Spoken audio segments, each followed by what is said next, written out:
할렐루야, 좋은 아침입니다. 오늘은 12월 19일 금요일입니다. 오늘도 말씀 앞에 나오신 여러분들을 주님의 이름으로 축복하고 또 환영합니다.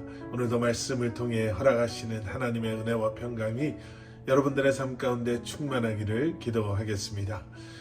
오늘도 기대하는 마음으로 또 사모하는 마음으로 함께 말씀 묵상 나누도록 하겠습니다. 오늘 우리에게 주시는 하나님의 말씀은 여호수아 21장 8절부터 26절까지의 말씀입니다.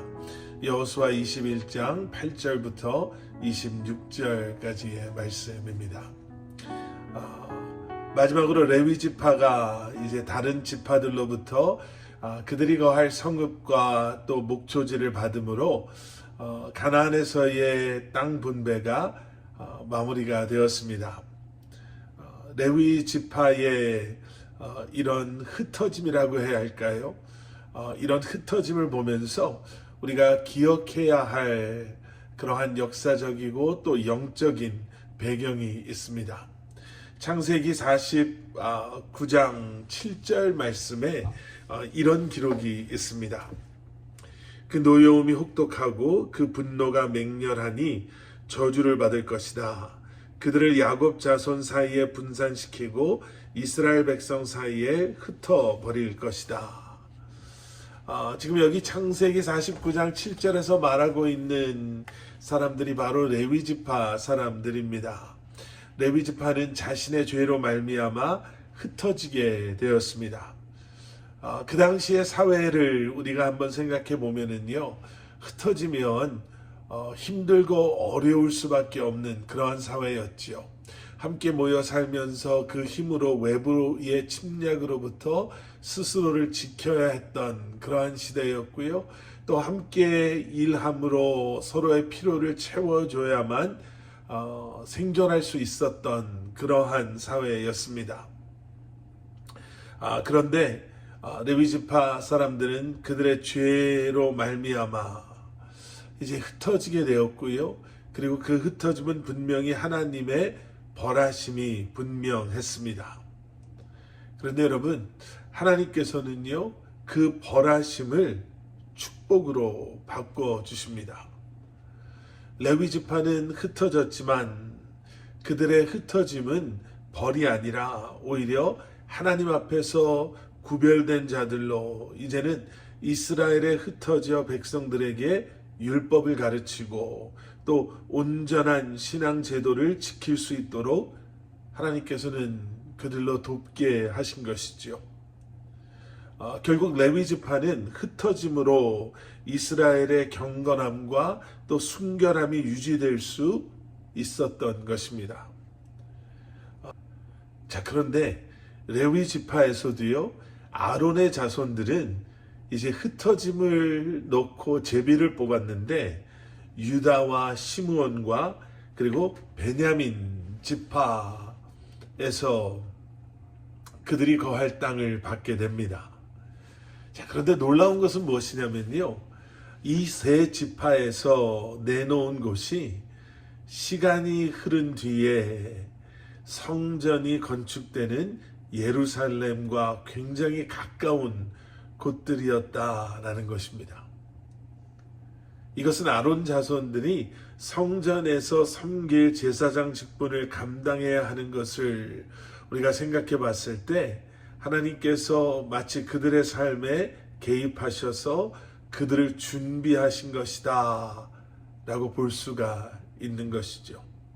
그냥 뽑은 제비였습니다. 그런데 하나님께서는 이미 그 가운데에서도 역사하고 계셨다라는 것이죠. 세상의 사람들은 운 또는 우연을 말합니다. 온 세상이 생겨난 것도 우연히 생겨나게 됐다. 또 인간이 존재하게 된 것도 우연히 이런저런 작용들을 통해서 일어난 일이다. 우리가 이렇게 잘 살게 된 것, 또 우리가 이런 것들을 누리게 된 것은 정말 우리가 운이 좋아서 그렇게 된 것이다 라고 세상 사람들은 말합니다. 그런데 여러분, 우리는 반드시 기억해야 합니다. 세상이 말하는 운과 우연은 존재하지 않습니다. 오직 하나님의 계획하심만이, 그리고 하나님의 섭리만이 있을 뿐입니다. 여러분, 오늘 하루도 그저 운 아니면 우연에 우리의 삶을 맡기는 것이 아니라 하나님의 섭리와 그리고 우리를 인도하시는 하나님의 계획하심이 오늘도 우리에게 허락하신 새로운 한날의 삶임을 기억하심으로 오늘 이 하루도 우리의 삶을 주관하시고 주장하시는 하나님의 뜻 가운데 거하는 삶을 살아가시는, 다시 한번 우리의 삶을 통해서 하나님께서 허락하시는 그 계획을 이루어가고 계심을 기억하시며 다시 한번 주님을 바라보시고 신뢰하심으로 이 한날을 살아가시는 여러분들 되시기를 주님의 이름으로 간절히 축원합니다. 함께 기도하시겠습니다. 사랑의 아버지 하나님, 우리는 한 치 앞도 볼 수가 없습니다. 우리가 아무리 열심히 계획을 세워도 너무나 많은 경우 우리가 예측하지 못하고 또 우리가 감당할 수 없는 그러한 사건과 사고로 우리의 계획이 틀어지는 적이 얼마나 많이 있는지 모릅니다. 그런데 하나님, 하나님의 계획하심 가운데 우리가 살고 있음을 오늘도 말씀을 통해 기억하게 하시니 감사합니다. 오늘도 우리의 열심과 노력과 또 우리가 세운 계획을 신뢰하는 것이 아니라 하나님의 완벽하신 우리를 향한 그 섭리와 뜻을 분별해 알므로 주님과 동행하며 이 한날을 살아갈 수 있는 주님의 뜻 가운데 거하는 삶을 살아가는 저희들이 되게 하여 주시옵소서. 예수 그리스도 이름 받들어 간절히 기도드렸사옵나이다. 아멘.